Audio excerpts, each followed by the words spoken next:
So here's an example of some software you can paper trade on. Earlier I mentioned Thinkorswim, and if you don't have TD Ameritrade as a broker, this is an easier solution. It's a free website, tradingview.com.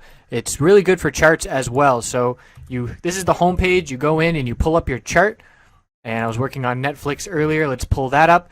Down at the bottom here, you click trading panel, and that pulls up the trading. You got paper trading. You can reset your paper trading account, choose how much money you want to start with. So let's say $10,000, reset that. And then you can place trades. So let's say I'm watching Netflix here on this is the weekly chart, but let's say I'm zoomed in and looking at the hourly, and I see a setup I like, so I want to practice some trades.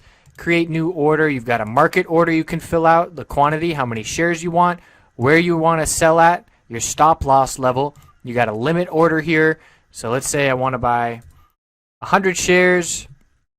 I'll take my profit at $98. I want to put my stop loss if $97 were to break, and the price I want to buy at is $97.55. So I place that order.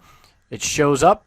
And then once it fills, it will show up down here, and then I can keep track, and it responds to real-time data. So if Netflix hits $98 for real and I have my order, it will trigger here, and it will show me what I would have made. So it's a really good way to practice without risking any money. You're looking at the chart right here, and you can restart every day, or you can have one account that you use cumulatively and see how you would fare in the real world. And it's a good way to practice and not risk money. So now we're going to move on to lesson number 2, which is establishing the trade plan, and that is the backbone of any successful, consistent trader.